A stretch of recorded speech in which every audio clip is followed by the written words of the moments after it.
This bulletin proudly brought to you in association with Alex Campbell's Menswear.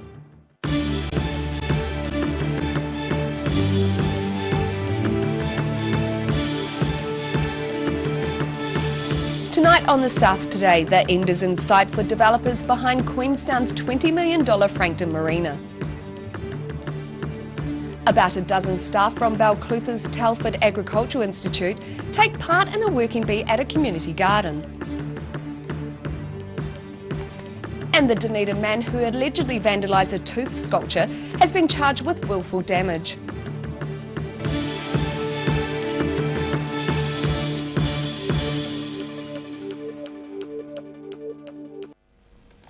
Kia ora, good evening, I'm Melissa Barton.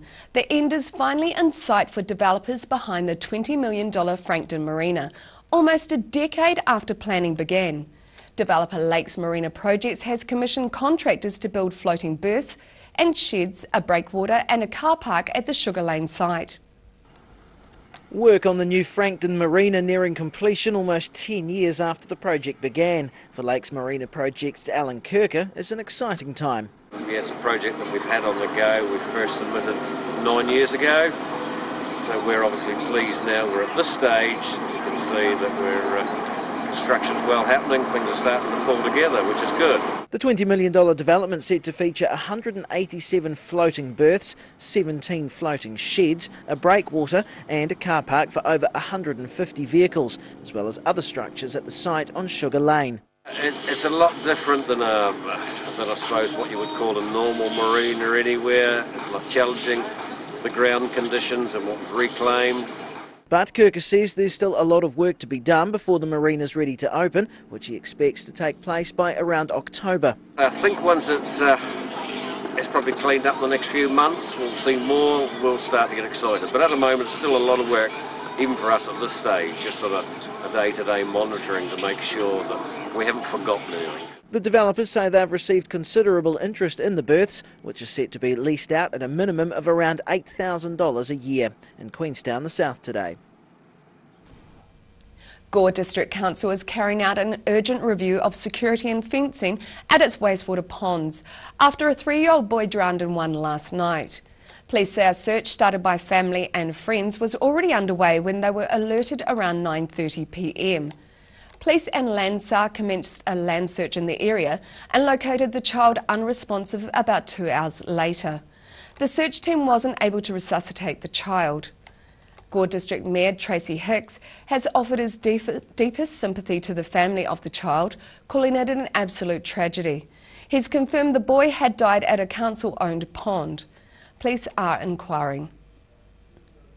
About a dozen staff from the Telford Agricultural Institute in Balclutha took part in a working bee at the Balclutha Community Garden yesterday. The staff were showing appreciation for recent community support following the suspension of their pay by liquidators almost 3 weeks ago. A way of saying thanks. Telford staff do the heavy work of shifting gravel at the Balclutha Community Garden. The staff have been struggling since a pay freeze following the voluntary liquidation of Telford's operator, Taratahi, back in December. Yesterday's working bee was a show of appreciation for the community's support and the generous donations on a Give a Little page. Staff at work, they've got young families, mortgages, and now they've got no money coming in. We had the Give a Little page where that was actually divvied out between the staff, and that was huge. So that's just helped some people to maybe pay a power bill. She says getting together for the working bee has been a morale booster for the suspended staff.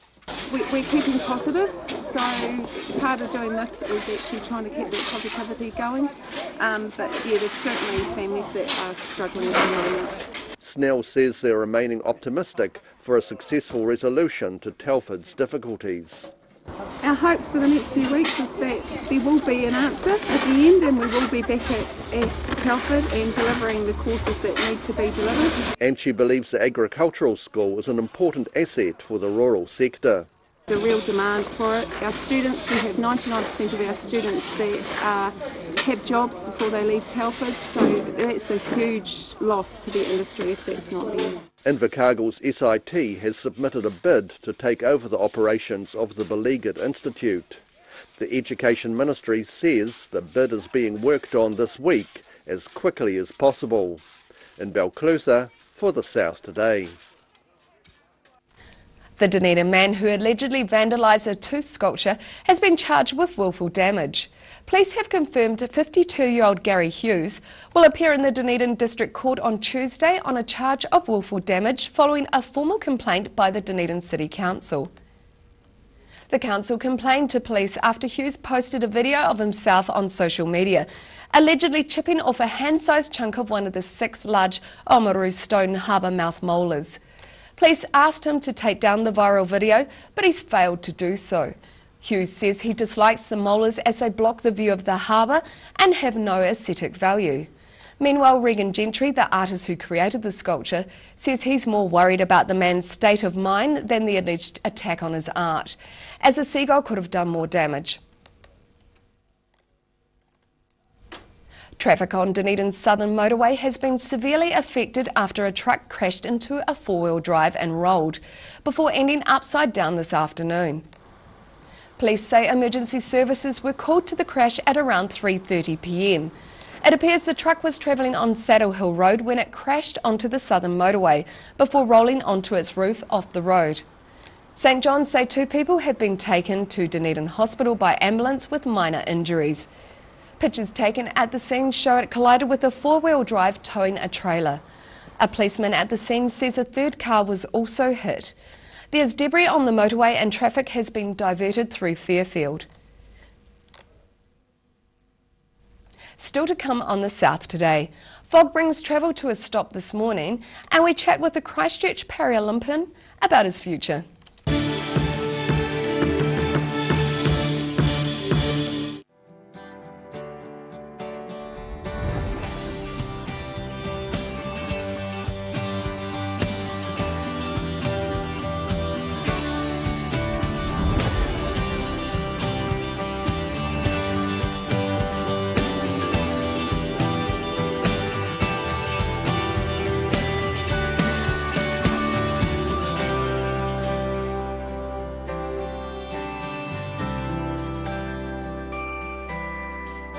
Tune in to Eastern Light Filmworks every week. Need to rent an EFTPOS? Whether it's just a week or the whole season, maybe a pop-up store, a concert or event, Anything's POS have equipment available to suit your needs for retail and hospitality with local support. To rent, lease or buy, contact Anything's POS. If you're at risk of developing melanoma skin cancer, you owe it to yourself to have a mole map. Mole map is coming to your area. Phone today to make an appointment. It could save your life. Step into Ross Cafe, located at Ross Home in North East Valley. We have a great range of hot and cold food, friendly service and a warm atmosphere that you are sure to enjoy. We look forward to serving you soon at Ross Cafe.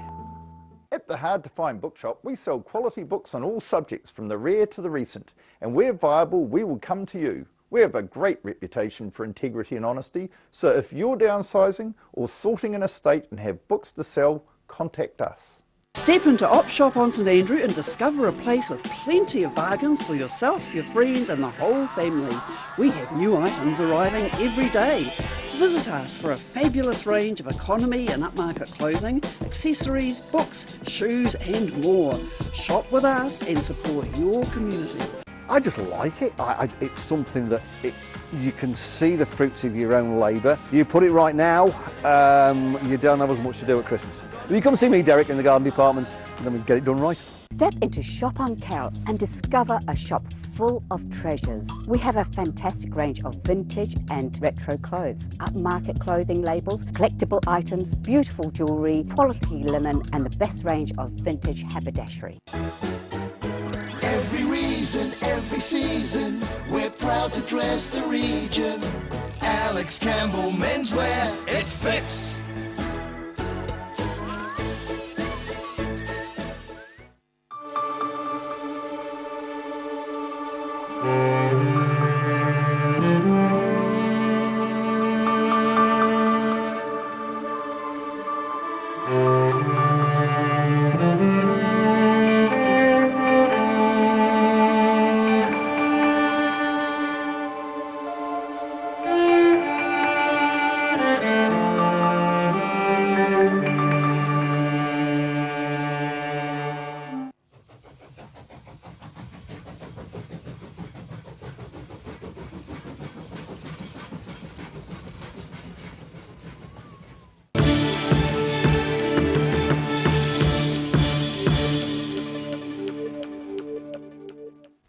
Welcome back. Ship traffic in Otago Harbour was at a standstill this morning as thick fog kept several vessels, including a cruise ship, away from the port.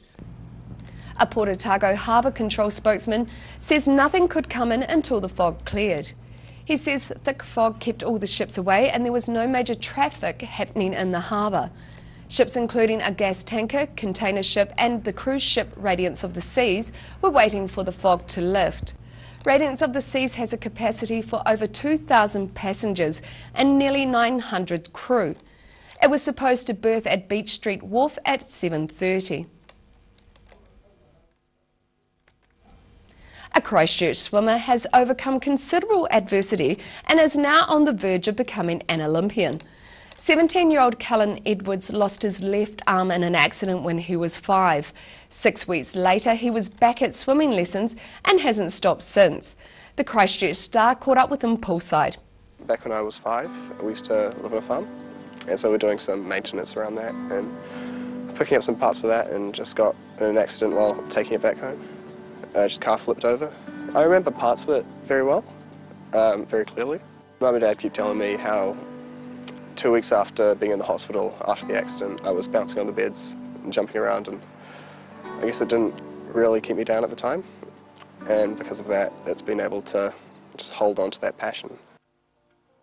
Generally it'll be waking up at 5 o'clock in the morning, having breakfast, getting ready, leaving at 5:30, getting to the pool at 5:45 to do stretching, jumping in the pool for an hour and a half, hopping out, going home and heading off to school for 8:30. Finishing school at 3, and then heading off swimming again at 5 till 7. And then I get to go home and sleep. A bit of a running joke that I don't really have much self-preservation in terms of just not caring how tired I am. Getting me into sport just in general would be Hadley, because he's an ex-Paralympian. He's helped me and my brother get into swimming, and we're very passionate about it because of him. He just saw something in us. It was around 2012, and Hadley just talked to us at Jelly Park when we were swimming one day, and he just saw us swimming, and he got us in touch with Parafed, and we had a training camp, Talent ID camp down in Timaru. It's not really something I've seriously known was my thing until Dad came home one day and just said that I'd qualified for the Commonwealth Games. I got the times down. And just need the selection. So I think up until then it had kind of been a thing I was just churning away at, because it's something I enjoy. Just love competing, and the training and all the environment around it, the squad and stuff. I guess that moment was when I was like, wow, I could actually go places in this. And it's still a bit surreal to think about. Mum and Dad, when they were a bit younger before they had kids, they used to do a lot of mountaineering and kayaking and caving and stuff like that. So I think they've got a really good mindset around try everything, give everything a go. They're very good at just pushing us to do our best, but they are very supportive if things don't go quite right. My coach is Ben Close, and he's an ex-swimmer as well. He's very knowledgeable about the sport, and he's very passionate about it. Keeps us going. He's a really good motivator. The team definitely keeps you going, partly because, you know, you're pushing each other, you're seeing everyone else go how well they're going, and they want you to do better, but then it's also just the support. It's like a second family. Building up to Com Games, got to train with her over Christmas, with her and her coach Rolly, and so that was just a big eye-opener, just to see what she does and just her process of going through everything. She likes to push herself to do the best, and because of that you want to push yourself to do the best. And so just the energy coming off her is incredible. There's been a big drive in the recent years, so Spirit of Gold by Paralympics New Zealand has been a big campaign, and they're pushing to get parasport recognised very commonly in New Zealand. The next 2 biggest competitions for me are the World Champs in Borneo and Malaysia, which are later on this year. Paralympic Games in 2020 in Japan. So that's the big focus. That's been the big focus since, well, probably since forever, really. After the break on the south today, sheep sales reach record prices at the Harden Ewe Fair, and we have tomorrow's weather for you, so stay with us.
Every Kiwi deserves a reliable garage door. Rely on Garador to protect your important stuff. Just like Darren. His Garador keeps his favourite ride in mint condition. We have a huge range at affordable prices. Visit our website for a free consultation. We stand behind every door. Most of us have spots on our skin. That's quite normal. Finding skin cancer as early as possible is key to successful treatment. Book in for a free check of 1 to 2 moles or a comprehensive full body check with the Mole Doctor in Waverley. Step into Ross Cafe, located at Ross Home in North East Valley. We have a great range of hot and cold food, friendly service and a warm atmosphere that you are sure to enjoy. We look forward to serving you soon at Ross Cafe. If you're at risk of developing melanoma skin cancer, you owe it to yourself to have a mole map. Mole map is coming to your area. Phone today to make an appointment. It could save your life. It's always really satisfying when a customer comes back after doing a purchase of outdoor furniture and knowing that we've got it done right. Step into Shop on Carroll and discover a shop full of treasures. We have a fantastic range of vintage and retro clothes, upmarket clothing labels, collectible items, beautiful jewellery, quality linen and the best range of vintage haberdashery. Step into Op Shop on St Andrew and discover a place with plenty of bargains for yourself, your friends and the whole family. We have new items arriving every day. Visit us for a fabulous range of economy and upmarket clothing, accessories, books, shoes and more.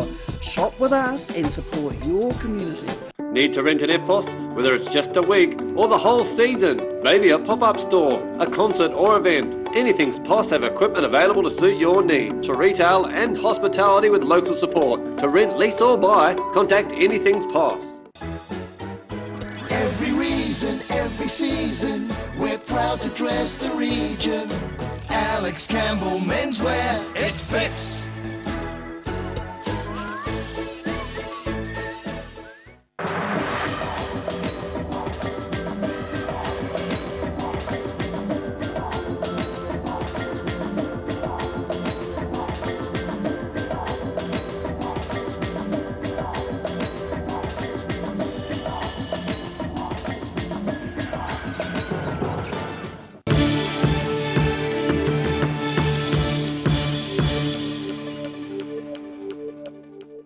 Thanks for staying with us. An elderly man is in a critical condition after he crashed his car into a pole near Roxburgh this morning. Fire and Emergency New Zealand say the crash occurred near Dumbarton on State Highway 8. A St John's spokesman says a man in his 80s was airlifted to Dunedin Hospital in a critical condition. State Highway 8 in Roxburgh was restricted to 30 kilometres an hour for a time. Sheep numbers were down, but there was keen interest amongst bidders at the Harden Ewe Fair last Friday.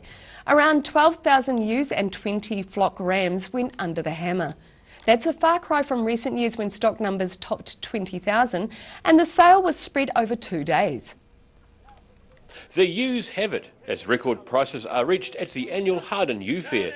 The sale began strongly with one pen, a lineup of 117 two-tooth Corriedale ewes entered by Bell Hamid Farm from Waipara, selling for $262. $260 at $260. You came in late at $260. I'm on a one. 1, 2, 6, 1. 2. Damien, 262. Sure, you're gone. They're gone, team. North Canterbury stock agent Alistair Albie Orchard says years of drought has brought more buyers to the market.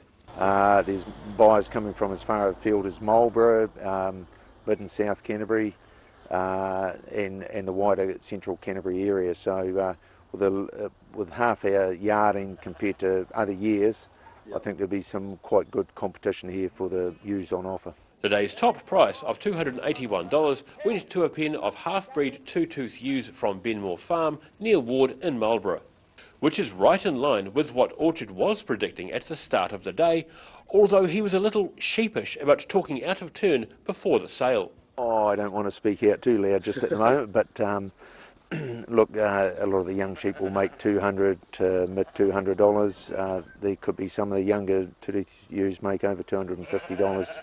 Going on Temuka sale a couple of days ago, so the best of them down at Temuka made over $300. The top price of $324. While sheep farming has had tough times in recent years, Orchard says it's currently in a growth phase. Very good store lamb sales, the lamb schedule's held up very well. Yeah, the mutton schedule's exceptional for this time of year, so the sheep industry's in very good heart. One of the traditions of stock sales is the catering, and Huranui Mayor Winton Daly lent a hand to members of the Harden Presbyterian Church who've been catering the event since 1930. In Harden, the South Today. And now recapping tonight's top stories on the South Today. The end is finally in sight for developers behind the $20 million Frankton Marina, almost a decade after planning began on the project. About a dozen staff from the Telford Agricultural Institute in Balclutha have taken part in a working bee at the Balclutha Community Garden. And police have confirmed the Dunedin man who allegedly vandalised a tooth sculpture has been charged with willful damage following his viral video. And now look at what's happening in tomorrow's ODT. Welcome, Craig Page. What have you got for us in the paper tomorrow? Good evening. We've got another interesting story about some ambitious plans for buses in Dunedin. We're all, I guess, watching with interest as the bus hub gets put up at the moment. But the council now has a proposal to set up a free central city bus loop around the city using an electric bus. It was discussed as part of the annual plan this week, and a report prepared by councillors David Benson Pope and Aaron Hawkins suggesting that we trial the bus loop. They also want us to work with the DCC to try and develop alternative ways to fund our bus system, obviously talking about what's going on in Queenstown at the moment with their $2 bus fares, which have been really successful getting people off the roads. So they're keen to talk to the council about that and see if we can get something further on as well. Talk to some of the agencies as well to see if we can get some additional funding to help out with that. So yeah, there's some interest there. That's really interesting. It is. We've also got more on that tragic death of the 3-year-old boy in Gore last night, drowned in council wastewater pond. Death's prompted a review by council of security around its ponds. We've been down there and spoken to some of those who were involved in the search last night, and pretty heartbreaking for all involved, as you can imagine. Yeah. And on the sports front, we're looking ahead to the fourth one-day international between India and New Zealand tomorrow in Hamilton. A series gone for New Zealand, but plenty to play for the New Zealand players. There's a World Cup coming up in a few months' time, and if some of them don't perform, then they may find they're not on the plane to England for that. The good news is that Indian captain Virat Kohli has gone home. They've decided to rest him for the rest of the series, so that might be helping us out a little. That could be the helping hand they just need. Exactly. Thank you for that. And you can catch all of that in tomorrow's newspaper. And it's time now for a look at tomorrow's weather. Tonight's weather proudly brought to you by Mole Map. Beginning with today's southern view taken of a truck making another trip at Blackhead Quarry. Looking at the situation, warm air remains tomorrow, but with northwesterly airflow increasing ahead of a cold front in the Tasman Sea. The front brings a change to cooler southwesterly airflow on Friday morning, which clears later before a fine weekend ahead. Starting off with the southern towns, Balclutha, Catlins, Lumsden and Gore can expect fresh northwesterlies, late rain and highs of 24 degrees for Catlins and Balclutha, while Lumsden and Gore should reach 23. Travelling westwards to the Central Lakes, you're in for freshening northwesterlies and cloud. Alexandra should reach 25, Wanaka 23, Queenstown 21 and Te Anau can expect strong northwesterlies, rain and a high of 20. To the northern towns, along the coast the heat is on. Timaru is in for moderate northwesterlies, high cloud and a high of 30. Oamaru is aiming for 28 with moderate northwesterlies and high cloud increasing throughout the day. But it's a bit cooler inland. Omarama should have freshening northwesterlies, cloudy 24 degrees, while Twizel is expecting freshening northwesterlies, cloud and 23. In Dunedin tonight, it's going to be fine and warm with northerly winds and an overnight low of 17. Warm tomorrow with breezy northeasterlies and high cloud, 25 the high and a low of 20. A period of rain on Friday morning with strong cool southwesterlies, but becoming fine and sunny during the afternoon and winds will ease with a high of 22 and a low of 11. In Invercargill, we'll see cloudy skies tonight with an overnight low of 17. Mostly cloudy tomorrow with showers at times and fresh gusty mild northwest winds. Heavier rain and stronger winds tomorrow night, a high of 22 and a low of 17. And showers clearing and sunny periods increasing during this day on Friday with strong cool southwesterlies easing, a high of 17 and a low of 10.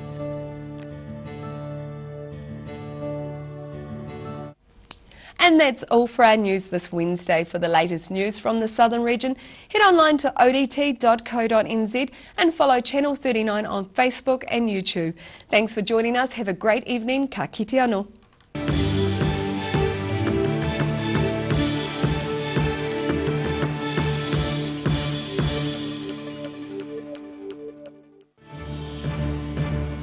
This bulletin proudly brought to you in association with Alex Campbell's Menswear. Supporting local content so you can see more of New Zealand on air.